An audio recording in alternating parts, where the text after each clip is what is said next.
So let me tell y'all about this time that I broke these rich people's furniture. True story. Yeah, this is a true story, straight up. I bet you never heard a sermon open like that. So it was so beyond my class that I couldn't even tell you what this thing was. It might have been a table, it might have been a cabinet, it might have been a grand piano for all I know. All I know is that I broke it. So all I know is that it was big, heavy, and brown, and I took that personally. You know, because I'm big, heavy, and brown. Anyways, so I don't know why everything got to be a competition to me, but this certainly was another one of those occasions. So anyway, summer of 2012, I'm on a missions project with this parachurch ministry, this ministry called Crew. And part of this project situation was to work a job in the city and then do ministry stuff in your free time outside of that. And so I was working in this warehouse of this moving company, right? And I was describing myself as a furniture wrestler. And so again, I don't know why I have to make everything a competition, but I was wrestling the furniture rather than just putting it where it belonged. And so part of my job was to fill these pod situations that they had, that they would then, you fill them up and then they would take them to wherever they needed to unload this furniture to and, put them in people's houses, this, that, and the third. And so this fateful day, I found myself facing off with some rich people's furniture, namely Mr. Big, Heavy, and Brown. And I took that personally.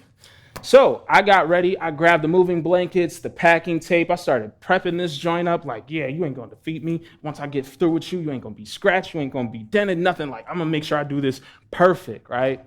I was ready. So I taped that joint up real nice. It looked protected, secure, big, heavy, and brown. So I roll up on this jank, and I just squat deep. You got to lift with your legs, not your back. That's what they say. So I'm over here. I'm got it. I'm my face is scrunching up like a pug. I'm getting this thing up. So I was feeling yeah, I did that. Yeah, you ain't going to defeat me. Yeah, Mr. Big, Heavy, and Brown has got the best of you. Yeah. I was feeling so great about it, right? Then all of a sudden, I hear something. Crack. And I took that personally. So, what's up with y'all? My name is Trevor Went. Good evening. Welcome to the Table Church. If you don't know me, I'm a member of the preaching team here. My pronouns are he, him. And throughout the summer, we've been in this series that we've titled What Lies Beneath. And it's exploring this concept that, like an iceberg, right? Most of who you are lies beneath the surface. So how do we as a congregation enter into deeper spiritual formation and recognize it as a journey of seeing more clearly into the real nature of the things, of the nature of things in this life as we gaze upon Jesus? And so I've been given the privilege tonight to close out this series with this concept of limits. So the title of today's message is Embracing a Theology of Limits, aka the necessity of embracing boundaries and your own boundedness. So before we push any further into this message, I just want to answer this question. What is theology? So theology is just this fancy term that means the study of the nature of God and religious beliefs. And so theology of limits would be understanding what limits on our limited powers and abilities that we have as humans individually or collectively, what those things are. And what does God have to teach us about these things? And what do these things have to teach us about our relationship to God's self through these limits, right? So before we get to breaking all of that stuff down, I want to jump into scripture real fast to help illustrate this story. So this story is one that I imagine that most of us in this room are pretty familiar with. It is the first sin, the original sin, if you will, in Genesis 3, which I'm going to just summarize. So I'm not going to harp on whether this story is a literal or figurative situation or if Adam and Eve really existed, but what we're leaning on and learning on today and leaning on from this passage is what it has to teach us about limits. So the story goes that one day, God's craftiest creature, the serpent, says, hey, Eve, let me holler at you for a second. Did God say that, you ain't supposed to eat from any tree out this joint? Eve says, oh, hey, serpent. Now, nothing weird about that, right? Talking snake, I'm going to just talk back. Like, she must be Eliza Thornberry or something. If you don't know who Eliza Thornberry is, shout out to my 90s babies. Go look up the Wild Thornberries and get some 90s culture in your life. So she continues, nah, we just can't eat from the joint in the middle of the garden. Can't even touch it or we finna die.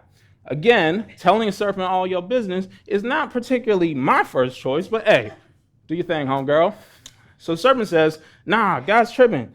That joint is just finna give you God powers. You gonna know good and evil. Eve says, oh, word. Believe in a random serpent. Again, not my first choice, but okay. So she goes and ganders at this forbidden tree. And the fruit, that fruit is looking plump, juicy, ripe. Joint is looking good and powerful, like a devil fruit from One Piece. If you don't know One Piece, it's an anime, very popular anime, one of my favorites. Go look it up after this. You ain't never seen anime. One Piece is great. Anyways, so Eve eats this joint, right? And somehow her husband, Adam, has been here this whole time and ain't said nothing. Ain't talked, ain't said nothing about a serpent, ain't said nothing about forbidden fruit. He's just aloof. I don't know what this man is on. So he's looking like, all right, she ain't dead. I must be good. All right, cool. I want devil fruit powers too. I mean, they look pretty tasty, I guess I understand you, Adam. Anyways, so they eat this joint. The next thing that you know, they realize that they're naked. And they start tripping. I mean, if you randomly realize you're naked somewhere in the open, I guess that's a reason to start tripping. But God rolls up in the garden and says, hey, where y'all at? No, that's really, it says it in scripture, I promise you. And so they're shook. And all of a sudden, Adam comes out, oh, hey, God. Oh, man, I'm sorry. We were afraid because we were naked. And he's like, who told you was naked? You eating devil fruits? Devil fruits. And so he's like, oh, he starts blaming people because, men. And so he's like, the woman you gave me, she came over to me and said, baby. And I said, yum, yum, we did. And so, and then God's like, hey, Eve, what you on, girl? And she's like, look, this snake, this serpent, it tricked me. And so God starts cursing everybody. I mean, everybody. The serpent getting it, women getting it, men getting it. We getting history, lineages, all this stuff. Everybody's getting it in this moment. It's a trip. It's a trip of a story. But even then, God shows compassion. Makes these naked fools some clothes. Kicks them out the garden so they don't eat from the tree of life with this tandem of the knowledge of good and evil that they've just eaten so they live forever in the state that they're not supposed to be in. Shows them that compassion. And in this story, we see God's limits all over.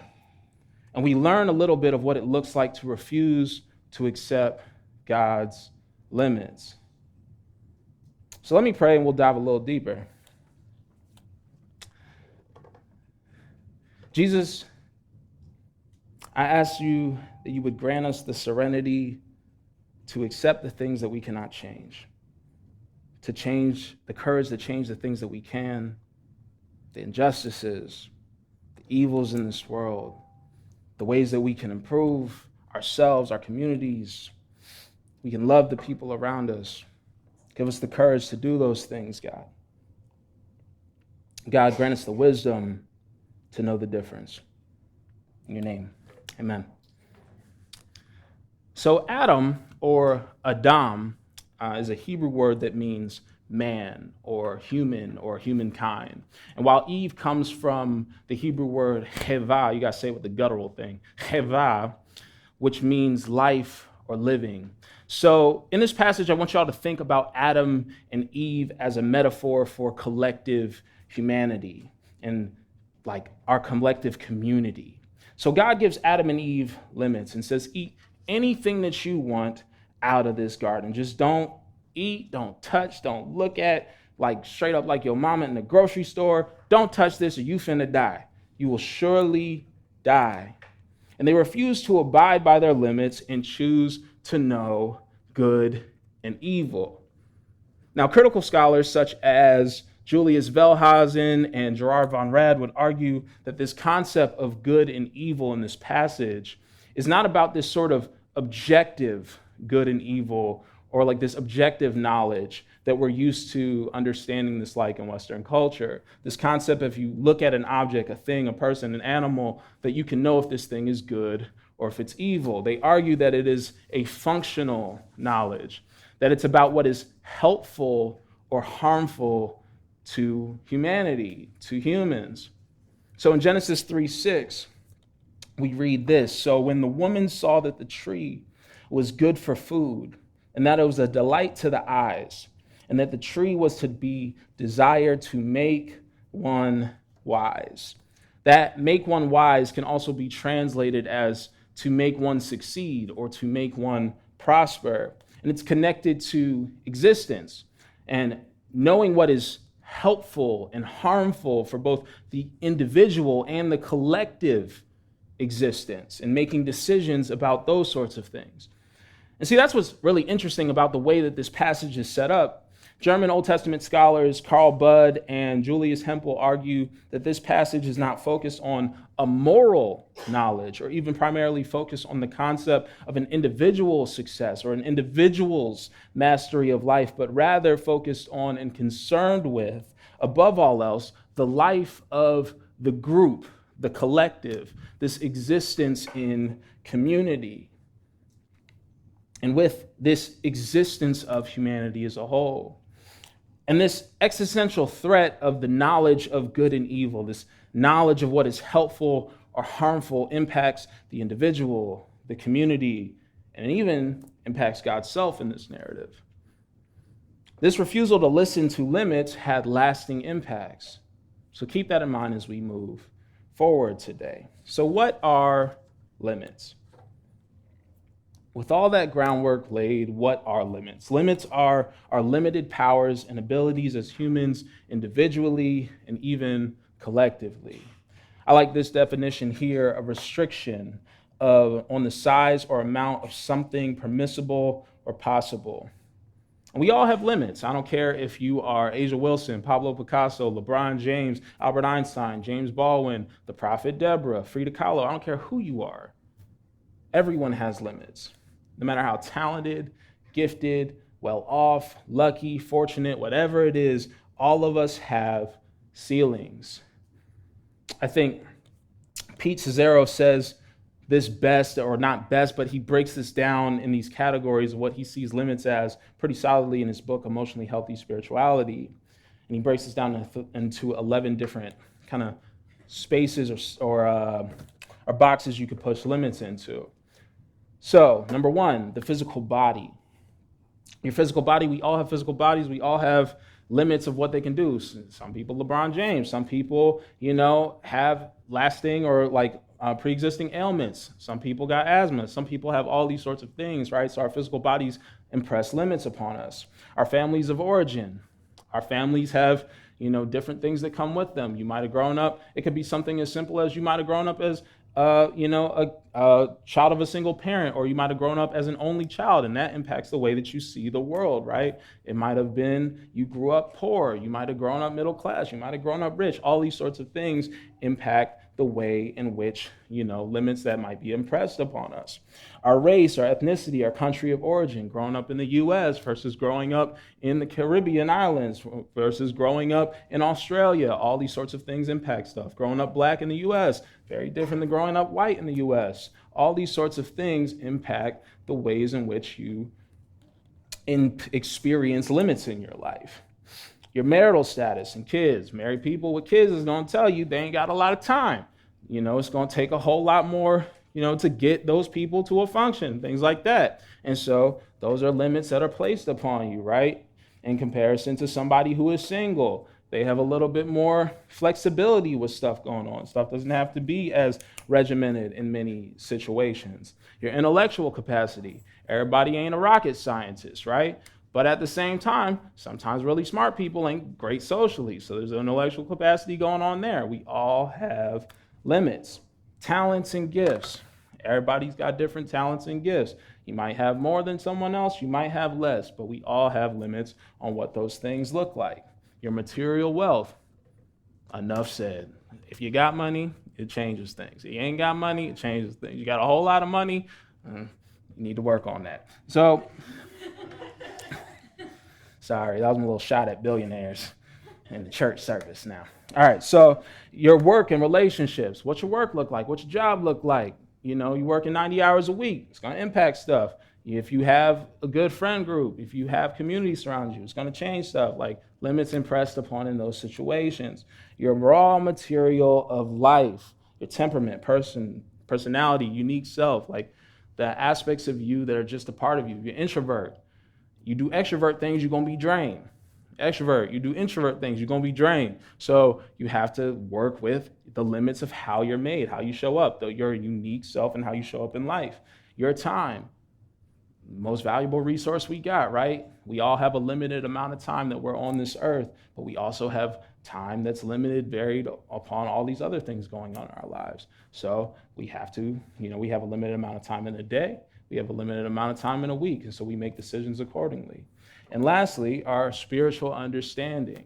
Can't know everything about the spiritual in this world, no matter how many seminary degrees you got, no matter how long you've been in church, no matter how well you think you know God, you're still going to have a limit on what you can understand spiritually. And that's okay, but we all have limits in those sorts of things, right? And so in different stages, ages, and places in our lives, these limits can look very different. And they can expand and they can compress in different situations, and we can embrace these limits or we can try to avoid them, but we will never escape our limits. But at the core, they have so much that they can teach us. My big idea for today, if you don't remember anything else I said today, remember this: limits are a compass that leads us to the locations of our needs. And don't worry, I'm going to say it like 16 more times because that's why it's a big idea. So, limits can teach us. Limits can teach us a lot. Limits can teach us what we need from ourselves. Limits can teach what we need from others and for others. And limits can teach us what we need of God and for God. So, what we need from ourselves. As we grow up and go through this process of understanding more about who we are, more about our personhood, we learn about our athletic capabilities, our intellectual capabilities, more about the world we grew up in, where our talents and gifts reside, our temperament, our personalities. We begin to see all these things and we begin to build lives in ways in which we are limited. From a spiritual formation sense, we begin to understand where we need boundaries and our own boundedness. So yes, this might mean for somebody who grew up in a family with a history of alcoholism that they avoid alcohol. But it's also things like if you're a person that knows that you get a lot of energy from sunlight, that you might not go live in Seattle, right? Like you might choose places to live that have a lot of sunlight, or pick apartments or places to live that have a lot of natural light. And so you structure your way in living and inhabiting this world based off of the things that are your limits, right? And so we learn our limits and we make decisions and set boundaries and frameworks that enable us to live lives that best reflect Jesus. So how do we embody the fruits of the Spirit? How do we stand against injustice? How do we discern the areas in our lives that we're called to? We learn, we grow in, and we embrace our limits. Limits are a compass that leads us to the locations of our needs. So what we need from others. Limits help us understand what we need from others. One of the most powerful statements that you can ever say is that I need help. Part of our spiritual formation and maturity is recognizing our need for community and communicating those needs that we have, right? I clearly needed help when I was wrestling them rich people's furniture, but I let my pride get to me and I broke that jank. And I got scolded by my manager and he had to glue it back together with wood glue and all that situation. So whether it's help in moving heavy things or prayer or therapy or discipleship, we all need help. Remember, the Adam and Eve narrative taught us about this concept of limits as understanding what is helpful or harmful for the community as a whole. So we sit in this space of understanding that knowing when to say, hey, I ain't got it, or I could use your advice, or those I see in you conversations where we're seeing the talents or gifts that someone else might have and telling them about those things. See, embracing and engaging our own boundaries and boundedness opens up for a fullness of life in community with others. Limits are a compass that leads us to the locations of our needs. They teach us what we need for others as well, right? So we understand the things that we're great in, right? And the things that we lack in. We may have poor conflict resolution skills, and we need to work on our conflict resolution skills. Like we might have an issue where we triangle relationships. If you didn't hear Anthony's sermon from a couple of weeks ago where he talked about family systems theories, go into YouTube and go peep that joint, because it had a lot of good stuff in it. But the concept of triangling relationships, where you pull someone else in, a third party, rather than dealing with the conflict directly with somebody, those sorts of things, right? Or we might see our limits in the spaces of the ways in which we're great with kids, right? And so we babysit a friend's kids to give them the night off. Or maybe we're a lawyer. We put together a workshop to equip immigrant families on what to do and protect themselves to the best of their ability if they are targeted by ICE. See, limits give us guidance where to show up for others and how to show up better for others in our lives. We echo the early church in this way, as in Acts 4, where we're seeing this church where they're making sure that everyone's needs are met, right? Limits are the compass that leads us to the locations of our needs. They also teach us what we need of God in our lives, right? Where do I need God to show up in my life? How can God show up in my life? What is God teaching me in my limits? Paul's a great example of this. He had this limit that he referred to as a thorn in his flesh. We don't know what it was, but we know he ain't like it, and he asked God to get rid of it multiple times. And so he's like, hey, Jesus, get rid of this thorn in my flesh. And Jesus responds to him, and he says this in 2 Corinthians 12:9. My grace is sufficient for you, for my power is made perfect in weakness. And so Paul continues, so I will boast all the more gladly of my weaknesses, so that the power of Christ may dwell in me. See, limits lead the way for God's power to be displayed. Moses had a speech impediment. Elijah was depressed. Peter had anger issues. Abraham was old. I'm talking big old. And he's trying to have a baby. Limits, right? Jacob became disabled the night before he was about to be in a fight, or at least he thought he was about to be in a fight with his brother that, kind of screwed over for his inheritance, right? Tamar was a widow being taken advantage of. And yet, God used all of these people purposefully. Limits lead the way for God's power to be displayed. And that's not to lionize any forms of abuse or neglect or harm that's been done to you. It's to say that despite these wrongs, right, that you still have purpose.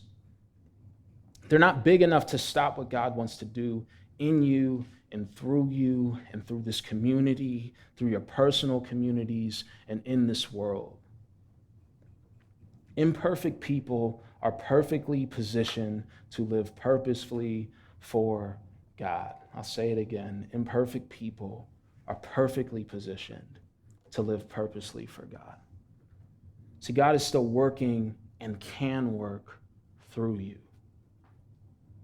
What we need for God. Limits also show us what we can do for God. Jesus commissions us at the end of his ministry that you will be my witnesses in Judea, Jerusalem, Judea, Samaria, to the ends of the earth, right? Walking in purpose, our limits lead to the discernment of the callings that we have in the kingdom of God. But they also connect us to our relationship with God because it is a relationship, right? What are things that I'm not great at, but I can grow in my relationship with God? How do I best connect with God? How do I embrace my limits to connect with God? One of the members of our preaching team, you see over here, Becky, she talks about how she knits in church because she needs her hands to be active to focus. She's understanding her limits to better connect to God's self, right? I'd be reading on the treadmill and walking around my house because I struggle to stay focused while I'm sitting down. So I had to hack my brain so that I could, learn, because learning kind of important. Can't really preach if you didn't read stuff. Limits lead us to a better understanding of how we develop our relationship with God.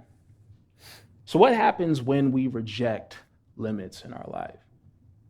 I mean, straight up, there's just going to be consequences. For Adam and Eve, it was expulsion from the garden, physical consequences, psychological consequences, impacts that harmed humanity as a whole. There's a whole bunch of stuff going down. Many of us have parents. We see situations where we might have parents or an older person, right, who should not be driving anymore, but will not give up those keys. And it takes everything to claw those keys out of their hands. And if you finally have reached the point where you were able to do it, the time that they were doing it was endangering not only them, but endangering the people around them, the community around them. Or it's that person who can't let go of their high school successes and won't live in the here and the now. And it can divert us away from the places that we can thrive now rather than survive, right? Or someone may love singing and love music, but they cannot sing at all.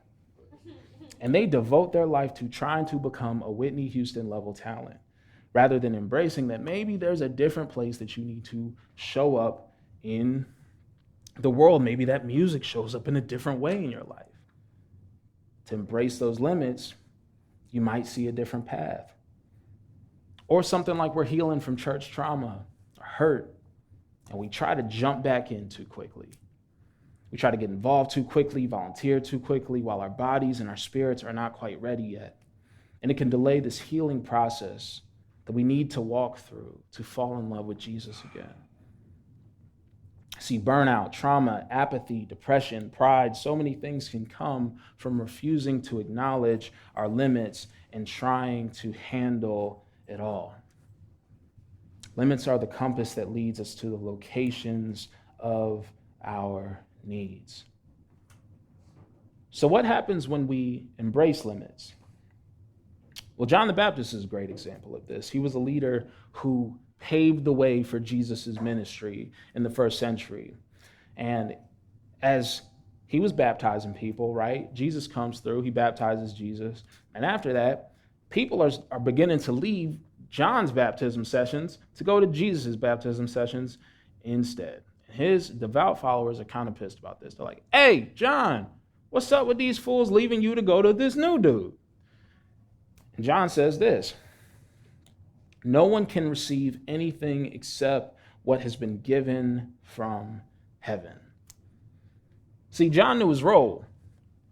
John knew his role, and he fulfilled his purpose and finds fulfillment in his purpose. He stays humble, and he points others to the next stage of their development, from him to Jesus. So when we embrace our limits, we create this opportunity to thrive as who we are and being who we are. And it not only impacts our lives, but it impacts the lives of the communities that we're a part of. Limits are the compass that leads us to the locations of our needs. So you may be wondering, all right, we talking about limits, Kyle. How do you know when something is a limit, or how do you know if something's an obstacle that you need to overcome? And the answer to this is discernment. Now, discernment can be a challenge. Sometimes it's like something that you feel in your gut, something you feel in your spirit, right? Sometimes it can be something that you need more practical ways to try to help to understand yourself. And so here are some practices that may be beneficial to you. Shout out to Anthony for putting me onto these, because I'm about to apply them all into my life. Um, and so, yeah, I'm gonna just go through a few of these. So, first one is this joint called a 3-circle test. So, taking notes, 3-circle test. So, there's this theologian. His name is Frederick Buechner. God rest his soul. He has this bar where he says that your calling is where your deep gladness and the world's deep hunger meet. And so this test is kind of inspired from that. And so the deep gladness circle, what genuinely energizes you in your life, like even when it's difficult? And if you're forcing yourself through something that is consistently draining your soul, not just your energy, it's draining your soul, then it might be a signal that that's a limit for you. World's deep need circle. Is there a genuine need in the world for what you're trying to accomplish? Sometimes we persist in these things in our lives that the world doesn't actually need from us. And sometimes you're off base, and sometimes you might just be early, like the QR code person.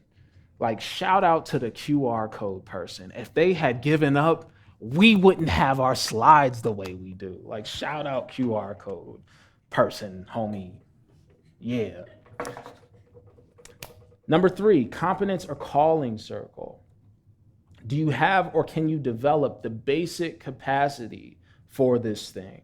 Not perfection, the capacity. So if you got that singing dream and you can sing, but you can't sing like Whitney, then that's okay. You might have to just do this thing your way.